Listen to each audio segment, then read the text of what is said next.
उठाया। ध्यान से सुनिएगा इसको जल्दी से। घर में मुसीबत देखा, औरत ने कहा कि यार इससे तो अच्छा मेरा पहला शौहर था, उसके घर में बड़ा सुख मिलता था। ये किस कंगाल से मेरा निकाह हो गया, इसके घर में तो दुख ही दुख है। ये औरत गाजर मूली से भी बदतर, इसकी कोई कीमत नहीं। एक औरत है घर में मुसीबत देखती है तो क्या कहती है, मुसीबत मेरे ही घर में थोड़ो है, सारे घर में मुसीबत है, इससे ज़्यादा कीमती कोई औरत नहीं है। इंशाअल्लाह माँ बाप की पसंद से शादी कीजिए। माँ बाप की पसंद से जो शादी होगी बहुत अच्छी शादी होगी, बहुत अच्छी लड़की से माँ बाप निकाह कराएंगे। हाथ उठा करके वादा कीजिए, इंशाअल्लाह माँ बाप की पसंद से शादी करेंगे। इसमें देखिए बड़े बूढ़े भी हाथ उठा रहे हैं, उनके क्या दूसरी शादी का इरादा है क्या? नहीं है चीज़ निकम्मी कोई ज़माने में, कोई बुरा नहीं कुदरत के कारखाने में।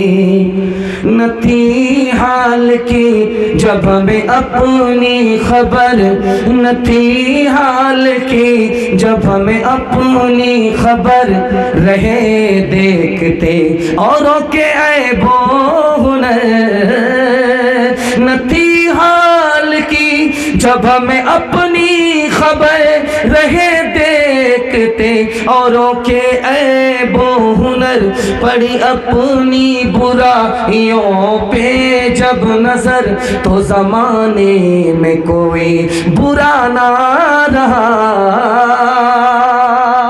आखिरी पैगाम, अपनी बेटी को नसीहत कीजिएगा, बहुत बड़ा फ़ायदा होगा।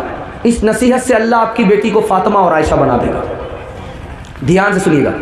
हज़रत उमर ने अपनी बेटी को प्राइवेट में बिठाया, कहा बेटी एक बार तुमने अपने शौहर को नाराज़ किया, नबी को नाराज़ किया और नबी ने तुम्हें तलाक दे दिया, मैंने तुम्हारी तरफ से हाथ जोड़ा, माफ़ी मांगी, तब नबी ने तुम्हें दोबारा निकाह में वापस लिया। बेटी आइंदा अपने शौहर को नाराज़ मत करना। अगर मुझे पता चल गया कि तुमने अपने शौहर को नाराज़ किया है तो बेटी जिंदगी भर मैं तुमसे बात नहीं करूँगा। बेटी आ गई, फातिमा बेटी है, रसूल खुदा बाप है। पूछा कि बेटी इस वक्त क्यों आई? कहा अली से खफा होकर के आई। कहा बेटी मैं तुम्हारा बाप हूँ, अली तुम्हारे शौहर हैं, अली की इजाज़त के बगैर मेरे घर में मत आना, दरवाज़ा बंद तो मिलेगा, खुल नहीं सकता। बेटी अली को नाराज़ मत करना, अली तुम्हारे शौहर हैं, अगर नाराज़ हो जाए तो माफ़ी मांग लेना। अगर तुमने नाराज़ किया, माफ़ी नहीं मांगी, अली ने तुम्हें माफ़ नहीं किया, तुम्हारा इंतकाल हो गया, बेटी मैं जिंदा रहा, मैं तुम्हारी नमाज़े जनाजा पढ़ाऊंगा भी नहीं, पढ़ूंगा भी नहीं। जब रुखसती का मौका होता है, 18 साल की बेटी को जब बाप रुखसत करता है, माँ रुखसत कहती है, तो क़यामत आ जाती है। सब लोग रोने लगते हैं, सबका कलेजा फट जाता है। उस मौके से माँ ने प्राइवेट में अपनी बेटी को बुलाया, बिठाया। अब बेटी ससुराल जा रही हो, शौहर से दूर दूर मत रहना, वरना वो तुमको भूल जाएगा।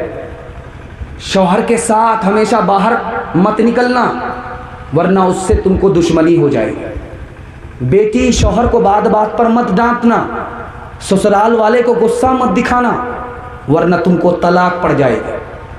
बेटी ससुराल जा रही हो, शौहर की नाक की हिफाजत करना, शौहर के कान की हिफाजत करना, शौहर की आँख की हिफाजत करना।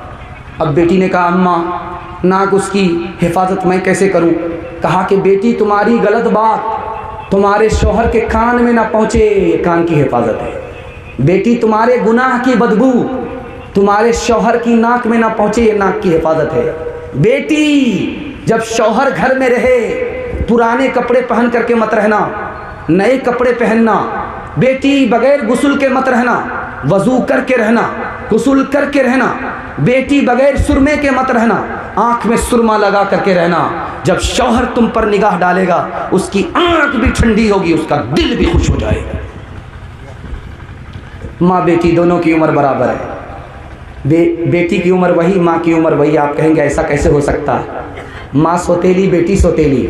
माँ का नाम आयशा, बेटी का नाम फातिमा रज़ी अल्लाह अन्हुमा। लेकिन सौतेला सुलूक नहीं। दिल की बात माँ बेटी से कह दे, बेटी दिल की बात माँ से कह दे। सहेली जैसा सुलूक है। माँ की मजलिस में बेटी मुस्कुरा रही। माँ ने कहा कि बेटी हंसने की क्या वजह है, क्यों हंस रही हो? कहा अम्मा ख्याल आया। कहा क्या ख्याल आया? मैं तो रसूलुल्लाह की बेटी हूँ, आप तो अबू बकर की बेटी हो। समझ में आ गया कि बेटी को फ़ख्र हो रहा है, इसलिए सर ऊंचा कर रही है। अदब भी देना है, हौसला भी देना है। कहा कि बेटी तुमने सच कहा, उसी नबी के सदक़े में ईमान मिला, उसी नबी के सदक़े में कुरान मिला। लेकिन बेटी मुझे भी हंसी आ रही है। अब बेटी के कान खड़े हुए कि माँ को किस बात पर हंसी आ रही है? कि बेटी एक वक्त आएगा, तू इंतकाल करेगी, क़ब्र में पहुँचेगी। एक वक्त आएगा मैं इंतकाल करूँगी, क़ब्र में पहुँचूँगी।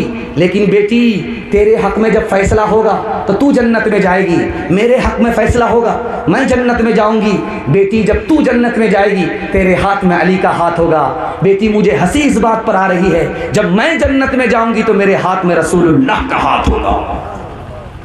आखिरी मिसाल है, पैगाम ख़त्म कर रहा हूँ। पहली बार लड़की ससुराल से आ रही है, पहली बार लड़की ससुराल गई है। ससुराल से पहली बार जब आती है तो पूरे मोहल्ले की औरत उसको घेर लेती है।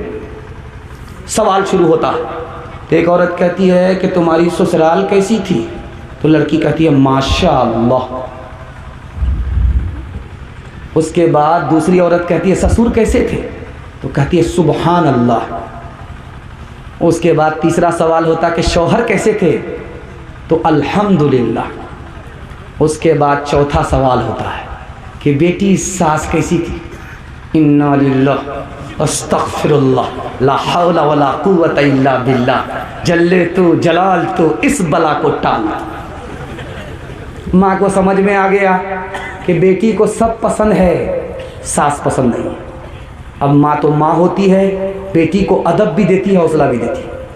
बेटी से कहा कि माँ ने कहा बेटी से कि बेटी तुम्हारी आवाज़ से पता चल गया कि तुमको सब पसंद हैं, तुमको सास पसंद नहीं।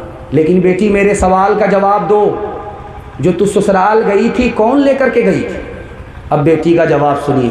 बेटी ने कहा सास आई थी, 100 लड़की को देखा सुना था, उन तमाम लड़की में मुझको पसंद किया था, अपने बेटे के लिए शादी करा करके बहू बनाया, फिर मैके से ससुराल लेकर के गई। अब माँ कहती है कि बेटी रुक जाओ, सास का एहसान है कि तुमको इतनी अच्छी ससुराल मिली, सास का एहसान है इतने अच्छे ससुर मिले, सास का एहसान है इतने अच्छे शौहर मिले।